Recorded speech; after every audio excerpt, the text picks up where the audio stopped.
नमस्कार दोस्तों, Moni official voice में आपका स्वागत है। हेलो बेटा, कैसा है तू? तुझे देखने का बहुत मन कर रहा है। रामेश्वर जी ने अपने बेटे से कहा। पिताजी, मैं ठीक हूँ और आप अभी मुझसे कैसे मिलने आ सकते हैं? आपको तो सब पता है कि कैसे हालात चल रहे हैं। और बेटे ने फ़ोन काट दिया। कुछ दिनों बाद रामेश्वर जी बहुत खुश लग रहे थे क्योंकि सरकार ने लॉकडाउन खत्म कर दिया था और नियमों का पालन करते हुए कहीं भी आने जाने की इजाज़त भी दे दी थी। कुछ शर्तों के साथ यातायात भी खोल दिया गया था। लगभग पूरा साल ही निकल गया था। वो बच्चों से नहीं मिल पाए थे। वैसे रामेश्वर जी 2-3 महीने में अपने बच्चों के पास शहर घूम आया करते थे। अगर मन हुआ तो कभी कभी तो 1 महीने में ही चक्कर लगा आया करते थे। मगर इस बार सब गड़बड़ हो गया था। इस बार जैसे ही जाने का मन बनाया था कि महामारी ने दस्तक दे दी थी। ऊपर से सरकार का आदेश आ गया कि जो जहां है वहीं रहे, व्यर्थ में बाहर निकलने की जरूरत नहीं। इस आफत में 3-4 महीने और निकल गए। वो मन ही मन सोच रहे थे कि इससे पहले बच्चे आने का कार्यक्रम बना डाले, उससे पहले ही उनके पास पहुंचकर उन्हें चौंका देता हूँ। वैसे भी बच्चों का अभी घर से बाहर निकलना ठीक नहीं रहेगा। हालात अब भी ठीक नहीं है। सरकार ने तो देश की आर्थिक स्थिति के मद्देनज़र यह फैसला लिया है। यह भी सत्य है कि गांव की अपेक्षा शहरों में महामारी का प्रकोप अधिक है। वो जानते थे कि उनका जाना भी अनुचित होगा। छोटे छोटे कस्बों और गांवों में अभी तक सुख शांति है, इसलिए बच्चों का स्वतंत्र होना अनुचित है। मगर संतान का मोह उन्हें इस विषय से भटका रहा था। उन्होंने तय कर लिया कि इससे पहले सरकार की तरफ से कोई नया फरमान आ जाए, बच्चों से मिल के आता हूँ। अब समस्या थी कि आखिर जाया कैसे जाए। उनके नज़दीकी रेलवे रूट पर अभी रेल भी चल नहीं रही थी। बस से जाना भी मुश्किल सा दिख रहा था क्योंकि सरकार के आदेश के अनुसार बस में 25 से ज़्यादा सवारियां नहीं जा सकती थी। फिर क्या किया जाए, कैसे जाया जाए, यह सोच सोच कर वो परेशान हो गए थे कि अचानक उन्होंने निर्णय ले ही लिया कि टैक्सी कर लेता हूँ। भले ही पैसा तो ज़्यादा लगेगा मगर सुरक्षित पहुँच तो जाऊँगा। वो इतने उतावले हो गए थे कि बिना विलंब किए अपने जानकार की टैक्सी बुक कराई और अगले दिन सुबह का समय भी निश्चित कर दिया। उनकी रात कैसे कटी वो तो भगवान जानता है। दोस्तों, माँ बाप अपनी संतान के सामने अपना सारा दुख भुला देते हैं। अभी कल रात की ही तो बात थी कि रामेश्वर जी अपने घर में स्टूल पे चढ़कर टांड पे कुछ रख रहे थे कि संतुलन बिगड़ गया और जमीन पर गिर गए। टांग में अच्छी खासी चोट आ गई। बेचारे पूरी रात दर्द से कराहते रहे मगर सुबह होते ही बच्चों से मिलने की खुशी में सब भुला दिया। रामेश्वर जी की पत्नी को गुजरे तो कई साल हो गए थे। बच्चों ने उन्हें अपने साथ चलने का प्रस्ताव भी दिया था मगर इधर जमीन जायदाद की देखभाल के चक्कर में उन्होंने गांव में ही रहना ही उचित समझा था। ये अलग बात है कि अपने पेट के लिए खाना उन्हें स्वयं ही बनाना पड़ता था। अब क्योंकि यह रोज़मर्रा की ज़िंदगी का हिस्सा बन चुका था सो ज़्यादा परेशानी नहीं होती थी। पत्नी के जाने के बाद भी रामेश्वर जी ने अपने बच्चों को कभी भी माँ की कमी महसूस नहीं होने दी। घर से जो भी ज़रूरी सामान होता लगातार बच्चों के पास भेजते रहते थे। टेलीफोन से हर हफ्ता बात करके कुशल क्षेम पूछते ही रहते थे। मगर हाँ, अपने कल जाने की खबर को उन्होंने छुपा लिया था। रामेश्वर जी के 2 बेटे थे जो अच्छी नौकरी कर रहे थे और दोनों भाई साथ साथ ही रह रहे थे। फिर भी हर वक्त यही सोचते रहते थे कि बच्चों को कोई तकलीफ ना हो। दूसरे दिन समय पर टैक्सी आ पहुंची। रामेश्वर जी तो पहले से ही तैयार बैठे थे। ना जाने क्या क्या सामान इकट्ठा कर रखा था। मन में आया कि जब टैक्सी से जा ही रहा हूँ और अकेला भी हूँ और फिर भाड़ा भी पूरा देना पड़ेगा, तो बच्चों के लिए कुछ सामान ही लेता जाऊं। इसीलिए दालों से लेकर आटा तक रख लिया था। शाम होते होते रामेश्वर जी बेटों के निवास पर पहुंच गए। सामान उतारकर गेट के पास रख लिया और टैक्सी वाले को भाड़ा चुकाकर उसे चलता कर दिया। आखिर रामेश्वर जी ने दरवाजे पर लगी घंटी का बटन दबा दिया। रामेश्वर जी सोचे जा रहे थे कि जैसे ही बच्चे बाहर आएंगे दौड़कर गले लगा लूंगा, पोतों को गोदी में लेकर घूमूंगा। अचानक दरवाजा खुला। सामने अपने पिता को देखकर बेटा चौंक गया। रामेश्वर जी का सामान गेट के पास ही रखा हुआ था और अब तक टैक्सी वाला भी जा चुका था। रामेश्वर जी जैसे ही घंटी बजाते हैं मन ही मन सोचते रहते हैं कि जैसे बच्चे बाहर आएंगे दौड़कर गले लगा लूंगा, पोतों को गोदी में लेकर घूमूंगा। अचानक दरवाजा खुला। सामने अपने पिता को देखकर बेटा चौंक गया। रामेश्वर जी बड़ी ही बेचैनी के साथ बेटे की तरफ बढ़े मगर ठिठक गए। उनके सारे सपने क्षण मात्र में चकनाचूर हो गए। सारी सोचें हवा हो गई थी। बेटा चिल्लाकर पीछे हट गया था और बोले जा रहा था कि पापा जी आप अंदर मत आना। घर में आने से पहले आपको 14 दिन अलग रहना पड़ेगा। मैं अभी हॉस्पिटल को फ़ोन कर देता हूँ, वो लोग आएंगे और आपको ले जाएंगे।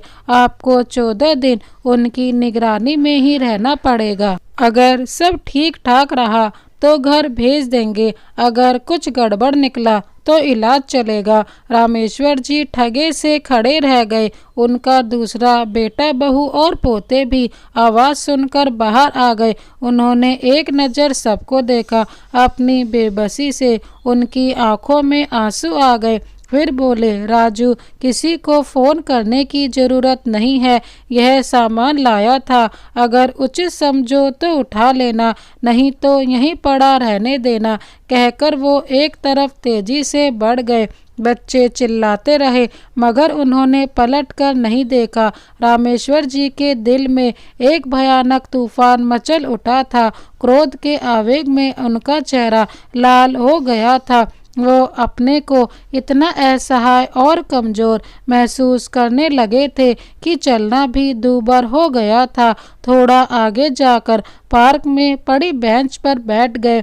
काफ़ी देर तक हाथों में अपने चेहरे को छुपाए बैठे रहे। अंधेरा बढ़ रहा था मगर जिसके दिल में अंधेरा ही अंधेरा भर चुका हो उसको बाहर के अंधेरे का आभास भला क्या होगा। उनका मन बेहद अशांत था और मानसिक उथल पुथल की अधिकता के चलते शिथिल होकर बेंच पर लेट गए। जाने कितनी देर तक वो यूं ही पड़े रहे। काफ़ी देर के बाद कुछ संयम हुए और आंख भरते हुए बोले, हे भगवान, आज मुझे ये दिन भी देखना था। आज बहुत दिनों के बाद उन्हें अचानक अपनी पत्नी की याद आ गई। वो बोले, देखा तुमने, आज तुम्हारी संतान ने हमारे प्यार का कैसा सिला दिया है। जाते जाते तुमने कहा था कि मेरे बच्चों का ध्यान रखना। मैंने तुम्हारी आज्ञा का पालन किया। मैंने उन्हें कभी भी महसूस नहीं होने दिया कि वो बिन माँ के बच्चे हैं। मगर आज तुमने देखा कि तुम्हारी उसी संतान ने सपने किस तरह चकनाचूर कर दिए। तुम्हें याद ही होगा कि इसी राजू को चेचक हुई थी। मैं उसे अपने कंधे पर डालकर डॉक्टर के पास ले गया था। क्या तब मैंने ऐसा सोचा था कि मैं इसे हाथ नहीं लगाऊंगा, इसे तो चेचक है। मगर आज तुम्हारे बेटों ने मुझे मात्र इसलिए घर के अंदर नहीं घुसने दिया कि कहीं मुझ में कोरोना का प्रभाव तो नहीं है। अब बहुत हुआ देवी जी, मैं आज से खुद को तुम्हें दिए वचन से मुक्त करता हूँ। जिस जमीन जायदाद को मैं बच्चों की अमानत समझकर रखवाली करता रहा, उससे भी मैं उनको मुक्त करता हूँ। अब मैं वही करूँगा जो मेरा मन कहेगा। बेचूं, बर्बाद करूँ, ये मेरी मर्जी। रामेश्वर जी गुस्से के आवेग में ना जाने क्या क्या बुदबुदाए जा रहे थे। अरे, आदमी संतान किस लिए पैदा करता है? क्या इसीलिए कि बुढ़ापा आते ही उसे घर से बाहर कर दो? हे ईश्वर, मुझे माफ़ करना कि मैं इन्हीं बच्चों के प्यार में इतना पागल हो गया कि सारे नाते रिश्तों से ही मैंने किनारा कर लिया। अचानक वो उठे और बस स्टैंड की तरफ चल दिए। उनके दिल से महामारी के प्रति उभरा डर सहसा खत्म सा हो गया था। अब तो अजीब सी बात सोचने लगे थे कि हे भगवान, अब तो मुझे महामारी अपनी जकड़ में ले ही ले और मेरा अंत कर दे तो अच्छा होगा। कम से कम इस मानसिक कलेश से तो बच जाऊंगा जो मेरे लिए मौत से भी बदतर हो गई है। वो काफ़ी देर तक बस स्टैंड पर घूम घूम कर अपने तरफ की बस को ढूंढते रहे।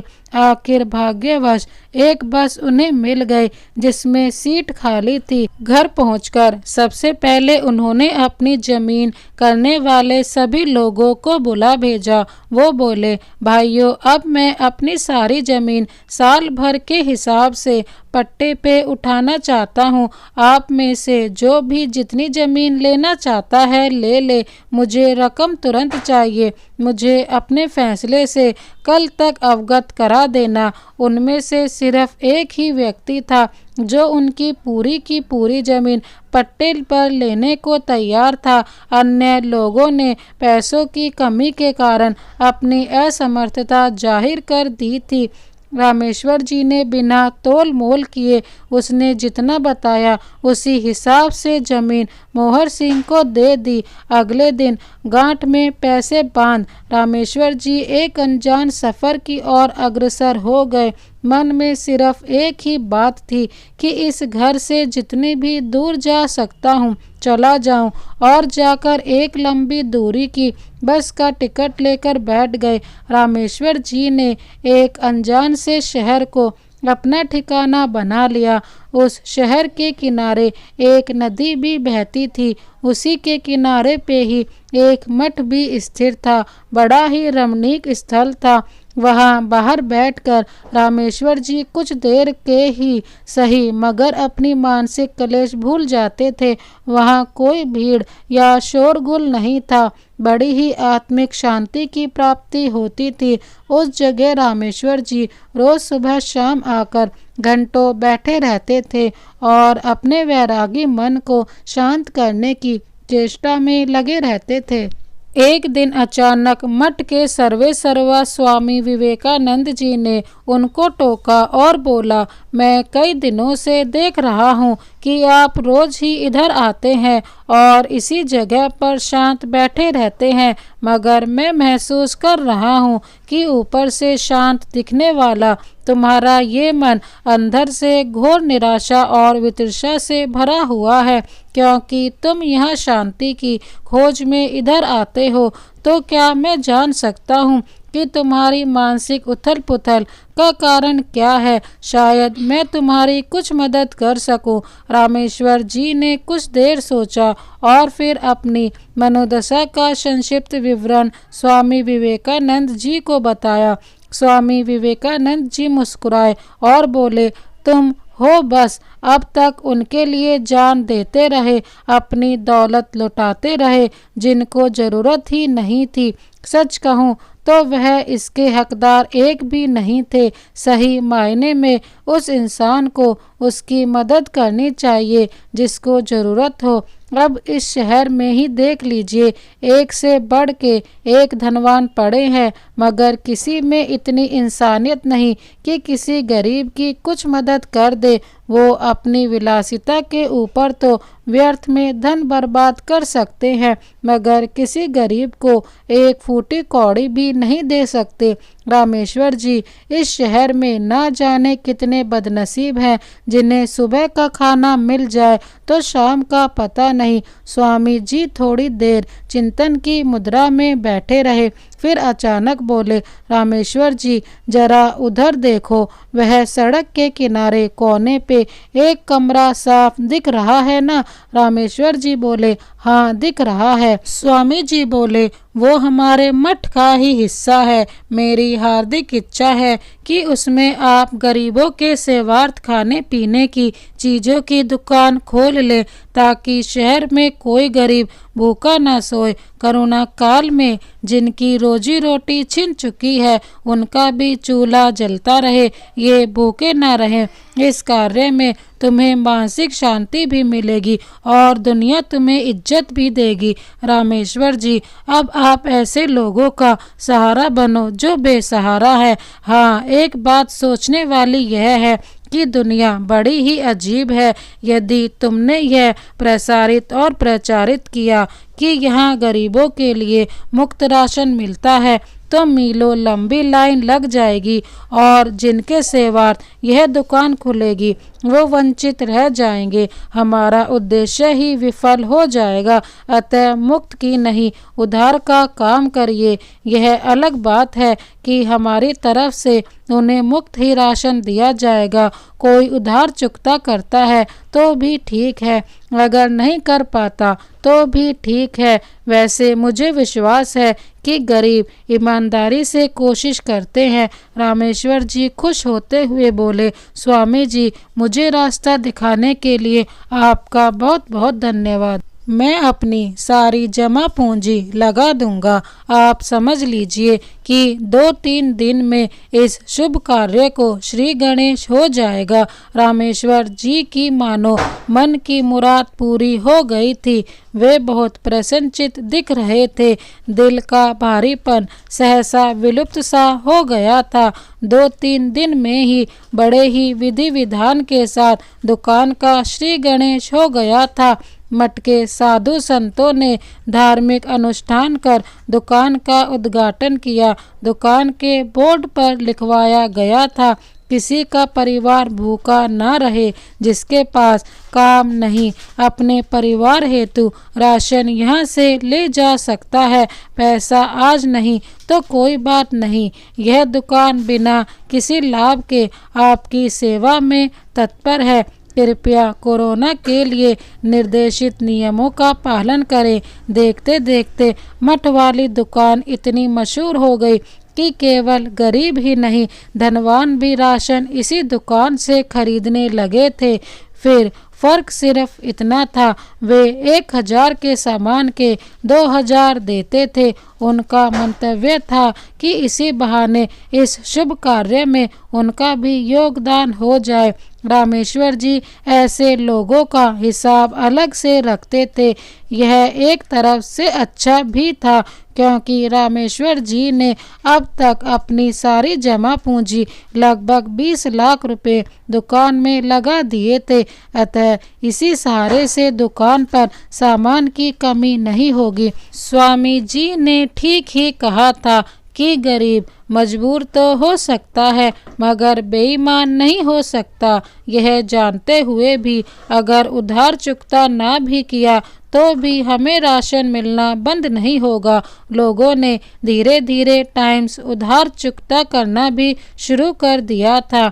धनवान लोगों ने मठ की इस पहल के चलते दिल खोलकर दान भी देना शुरू कर दिया था। मठ के ने दुकान के बराबर में एक स्टोर का भी निर्माण कर दिया। महीनों गुजर गए। रामेश्वर जी मठ में ही सोकर रातें गुजारते रहे। बड़ा ही सुकून महसूस करते थे।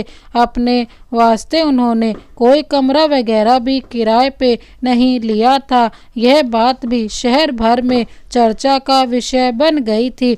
उनके परिवारजन एवं किसी अन्य को भी कानो कान खबर नहीं थी कि रामेश्वर जी कहाँ हैं और कैसी हालत में है और क्या करते हैं। खेती का पैसा पट्टेदार द्वारा एक खाते में डाल दिया था। उन्होंने अपना फ़ोन नंबर भी बदल लिया था, जिसका पता उनके पट्टेदार के अतिरिक्त किसी को भी ज्ञात नहीं था। उन्होंने पट्टेदार को भी सख्त हिदायत दे रखी थी कि किसी को यह नंबर देने की ज़रूरत नहीं है। आज ही पट्टेदार मोहर सिंह का फ़ोन आया। उसने बताया कि आपके बड़े बेटे को कोरोना ने ग्रसित कर लिया है। वो आजकल हॉस्पिटल में है। भगवान की कृपा से छोटे बेटे, बच्चों और बहुओं का टेस्ट नेगेटिव आया है, फिर भी उन्हें 14 दिन के लिए घर पर ही बंधक बना रखा है। आज आपके छोटे बेटे का फ़ोन आया था, वो आपके बारे में पूछ रहा था। मैंने तो साफ कह दिया भाई, मुझे उनके बारे में कुछ भी ज्ञात नहीं है। रामेश्वर जी ने पूछा, उसे कोरोना कैसे हो गया? दोनों भाई तो घर से ही काम करते हैं और घर पे भी किसी को आने नहीं देते और ना ही किसी के घर जाते हैं। मोहर सिंह ने बताया, साहब छोटा बेटा बता रहा था कि आजकल सप्ताह में 2 दिन ऑफिस जाना पड़ रहा है। शायद इसी कारण यह आफत लग गई होगी। चलो ठीक है, धन्यवाद कहकर रामेश्वर जी ने फ़ोन काट दिया। रामेश्वर जी अगर पिता ना होते तो ज़रूर सोचते कि बाप का तिरस्कार करोगे तो ऐसे ही भुगतोगे। फ़ोन सुनने के बाद वो काफ़ी बेचैन हो गए थे। रह रहकर अपनी पत्नी की बात उन्हें याद आ रही थी। वह कहा करती थी कि बाप बाप होता है और माँ माँ होती है। वह कभी अपने बच्चों को नहीं छोड़ सकते मगर बाप का कुछ पता नहीं। उसने कहा था कि मेरे बाद मेरे बच्चों का साथ मत छोड़ना। अचानक रामेश्वर जी के भाव बदल गए। मैंने उन्हें कहाँ छोड़ा, उल्टा उन्होंने ही मुझे छोड़ दिया। उन्होंने ही मुझे वहाँ से निकाल दिया। मैं क्या कर सकता हूँ? उस दिन सचमुच उनका जी नहीं लग रहा था। रह रहकर उन्हें अपना तैश में आना याद आ रहा था। काश जरा भी संबंधों को अलग रख वास्तविकता और बच्चों की मजबूरी पर भी विचार किया होता तो इतनी मानसिक कलेश क्यों सहन करनी पड़ती। वो भगवान से प्रार्थना करने लगे, हे प्रभु, अगर दंड देना ही है तो मुझे दो। मेरे बच्चों पर आँच नहीं आनी चाहिए। उनका मन नहीं माना तो उन्होंने मोहर सिंह को फिर से फ़ोन मिला दिया और कहा, भाई आप लगातार बच्चों के संपर्क में रहना और मुझे सूचित करते रहना। उधर से एक दिन दुकान का सारा भार मठ के ऊपर छोड़कर रामेश्वर जी ने गेरुआ वस्त्र धारण कर लिए और हार्दिक रूप से भगवत भजन में लीन हो गए। उसी दिन पट्टेदार को फ़ोन करके बता दिया कि भाई मोहर सिंह, मुझे अब पैसों की ज़रूरत नहीं रही। तुम बच्चों को बुलाकर उन्हें दे देना और आज के बाद वो जैसा चाहे करे। मुझे कोई भी सरोकार नहीं होगा। साल गुजर गए। कोरोना ने भी धीरे धीरे विदा ले ली मगर मठ वाली दुकान आज भी हर गरीब की सेवा में तत्पर थी। दुकान पर तो यह सिर्फ सुबह और शाम ही जाते थे। अब रामेश्वर जी स्वामी रामेश्वर जी हो गए थे। उनका दैनिक कामकाज भी बिल्कुल बदल गया था। सुबह शाम पार्क में टहलने जाते थे, बाकी समय भगवान की स्तुति में लगा देते थे। एक दिन वह हो गया जिसकी किसी ने कभी कल्पना भी नहीं की होगी। वो रोज की तरह शाम को पार्क में टहल रहे थे कि अचानक दौड़ने लगे। एक 3 साल का बच्चा जो अपनी माँ के साथ पार्क में आया हुआ था पूरी तन्मयता के साथ दौड़ रहा था। उसकी माँ उसे रुकने के लिए आवाज़ पे आवाज़ लगाई जा रही थी मगर बच्चा आनंद मग्न होकर माँ को मुड़ मुड़ कर देख लेता और फिर भागने लगता। माँ उसका पीछा किए जा रही थी। अचानक स्वामी रामेश्वर जी दौड़ते दौड़ते उसे बच्चे के पास पहुँचे और अविलंब बच्चे को गोद में उठा लिया। तभी एक भयंकर नाग ने अपना काम कर दिया था। वो बच्चे का तो कुछ भी नहीं बिगाड़ पाया था मगर स्वामी जी के पैर में डस लिया था। सांप तो अपना काम करके चला गया, मगर स्वामी जी लड़खड़ा कर बैठ गए। दौड़ती हुई माँ पहुँची तो स्वामी जी ने बच्चे को उसकी माँ के सुपुर्द कर दिया। पूरे पार्क में हड़कंप मच गया। स्वामी रामेश्वर जी बोले, जा माई खुश रह, आज तेरे बेटे की जिंदगी का आखिरी दिन था। तेरा बेटा कितना प्रसन्न होकर अपनी मौत की तरफ दौड़े जा रहा था। मेरा मन ये सोचकर कंदरन करने लगा कि अगले पल ही इस हंसती खेलती जिंदगी का अंत होने वाला है, मगर ईश्वर ने मुझे पंख लगा दिए और मैं पहुंच गया काल से टकराने के लिए। जा माँ, तेरा ये बेटा 100 वर्षों तक जिएगा। कोई कष्ट इसे छू भी नहीं सकता। इसके जीवन में हमेशा खुशियां ही खुशियां बिखरती रहेंगी। माँ ही तेरे बच्चे पे ईश्वर की परम कृपा है। माँ ही उस ईश्वर की हमेशा याद करना, वही है असली करता धरता। हम तो मात्र माध्यम है। पूरे पार्क ही स्वामी जी को घेर कर खड़ा था। सबकी आंखें सजल थी। स्वामी रामेश्वर जी को तुरंत उठाकर मठ पर ले जाया गया। वहाँ एक पेड़ के तने से टिक कर बैठ गए। उनका पूरा शरीर नीला पड़ गया था। ये तो ऊपर वाले की मेहरबानी थी कि अब भी वो बोल रहे थे। अचानक उन्होंने हाथ जोड़कर सभी को अभिवादन किया और सदा सदा के लिए यह संसार छोड़कर विदा हो गए। पूरे शहर में गम की लहर दौड़ गई। बाजार तक बंद हो गए। जिसने भी सुना वो सब काम छोड़ छाड़ कर मठ की तरफ दौड़ पड़ा। स्वामी विवेकानंद, जिन्होंने रामेश्वर जी को गरीबों की सेवा का मंत्र दिया था, लोगों की भीड़ को नियंत्रित करने की कोशिश कर रहे थे, सभी से शांति बनाए रखने का आग्रह कर रहे थे। वो बोले, मित्रों, एक सच्चा कर्मयोगी दयालु महात्मा इस दुनिया से चला गया। मुझे गर्व है कि उन्होंने मुझे अपना गुरु माना था, मगर आज उनकी तरफ से मुझे जो गुरु दक्षिणा मिली है शायद किसी भी गुरु को नहीं मिली होगी। उन्होंने अपना जीवन देकर एक गरीब विधवा के घर के चिराग को बुझने से बचा लिया। मैं 100 जन्म भी लूँगा तब भी मुझे ऐसा शिष्य नहीं मिलेगा। तभी रामेश्वर जी वाला फोन बज उठा। वह फोन विवेकानंद जी के हाथ में ही था। उन्होंने फोन उठाया और बोले, नहीं भाई, मैं रामेश्वर जी नहीं बोल रहा हूँ। आप कौन? उधर से आवाज आई। मैं रामेश्वर जी का बड़ा बेटा कमल बोल रहा हूँ। माफ़ करना बेटा, अपने बाप को याद करने में बहुत देर कर दी। वो महामानव आज इस दुनिया के सारे रिश्ते नातों को तोड़कर सदा सदा के लिए इस संसार से चला गया। उनका पार्थिव शरीर मेरे सामने है। पूरा शहर आपके पिता के दर्शनार्थ इकट्ठा हो गया है। क्या कहा? ठीक है, अगर आ सकते हो तो चले आओ, मगर इतना ध्यान रखना कि उनका अंतिम संस्कार कल ब्रह्म मुहूर्त में कर दिया जाएगा।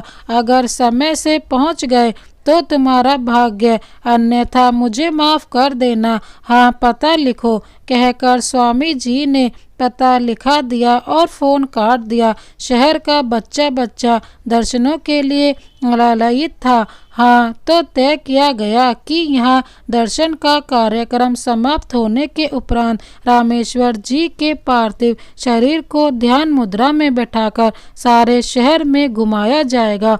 दोस्तों, आदमी क्या सोचता है और हो क्या जाता है, रामेश्वर जी ने सपने में भी नहीं सोचा होगा कि एक गांव का किसान इस तरह जनता की आंखों का तारा और पूजनीय बन जाएगा। बेचारे गरीब गुरबा लोग, जिनके लिए रामेश्वर जी ने अपना सब कुछ कुर्बान कर दिया, अपने मसीहा को एक नज़र देखने के लिए बड़ी बेसब्री के साथ लाइन में लगे हुए थे। मठ ने उनके लिए विशेष व्यवस्था की थी। लोग सोच रहे थे कि अगर मौत हो तो इतनी ही शानदार होनी चाहिए। आधी रात हो गई मगर कोई भी शहरवासी टस से मस नहीं हुआ। सुबह के 2 बजे होंगे कि एक टैक्सी आकर मठ के गेट पे रुकी और उसमें से रामेश्वर जी के बेटे बहुएं और पौत्र उतरे। रात के इस वक्त भी इतनी भीड़ देखकर पूरा परिवार हैरत में था। उन्होंने पास खड़े एक व्यक्ति से स्वामी विवेकानंद जी के बारे में पूछा। उसने इशारे से बता दिया। पूरा परिवार उधर चल दिया। सभी ने उनके चरण स्पर्श किए और अपना परिचय दिया। ओह, इतना कहकर स्वामी जी उनको लेकर रामेश्वर जी के पार्थिव शरीर के पास ले गए। वो अब भी योग मुद्रा में विराजमान थे। सारा परिवार उनके पैरों पर गिर पड़ा। हमें क्षमा करना पिताजी, हमारी जरा सी मजबूरी में की गई भूल की इतनी बड़ी सजा दी है आपने पिताजी। उस दिन अगर मैं फ़ोन ना करता तो तुरंत ही कोई पड़ोसी कर देता। हालत में इतने खराब थे कि किसी के मन में किसी के प्रति कोई श्रद्धा ही नहीं बची थी। आपने तो हमसे इतनी बड़ी दूरी बना ली कि हमको अपना फ़ोन नंबर भी देना उचित नहीं समझा।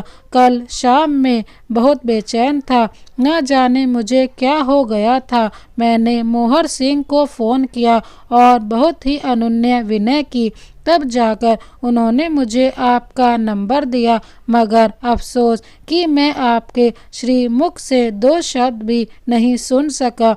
कमल को लगा कि पापा कान में कह रहे हो, बेटे हमने तो तुम्हें बहुत पहले ही माफ़ कर दिया था बेटे। तो ऊपर वाला जो करता है वो अपने हिसाब से करता है।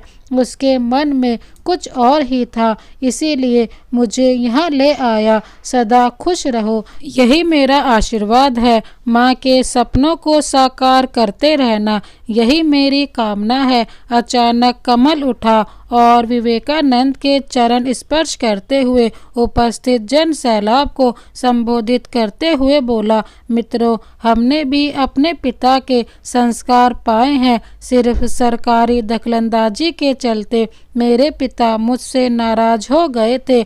आप लोगों को ताज्जुब होगा कि जिस कोरोना के कारण मैंने अपने पिता को खो दिया, उसी कोरोना के कारण महीनों हॉस्पिटल में रहना पड़ा। पिता का ही आशीर्वाद था कि मैं बच गया और आज आपके समक्ष हूँ। शहर में घुसते ही लोगों ने मेरे पिता के बारे में संक्षिप्त में सब कुछ बता दिया था। मैं अपने पिताजी आदरणीय स्वामी विवेकानंद एवं आप सबके समक्ष घोषणा करता हूँ कि पिताजी की पूरी जायदाद से प्राप्त रकम हर वर्ष मठ के खाते में जमा की जाती रहेगी, ताकि गरीबों की उनकी अपनी दुकान सदा सदा चलती रहे। हम दोनों भाई कभी भी उस जायदाद से एक पैसा भी ग्रहण नहीं करेंगे। हमारे परिवार की तरफ से अपने पिता के लिए यही श्रद्धांजलि है। भले ही आज स्वामी रामेश्वरम जी पंचतत्व में विलीन हो चुके हैं, मगर उनकी कीर्ति, उनका नाम सदा सदा हर किसी की जुबान पर थिरकता रहेगा। स्वामी विवेकानंद ने कमल को अपने गले लगा लिया। विवेकानंद जी ने कहा, जीते जी ना सही, मगर मरने के बाद तुम्हारे पिता को तुम दोनों पर गर्व जरूर होगा। दोस्तों, इस कहानी के बारे में आपकी क्या राय है, हमें कमेंट बॉक्स में ज़रूर बताएं। इसी तरह की कहानी देखने के लिए हमारे चैनल को अभी सब्सक्राइब कर बेल आइकन को प्रेस कर दें। Thank you so much. Vande Mataram.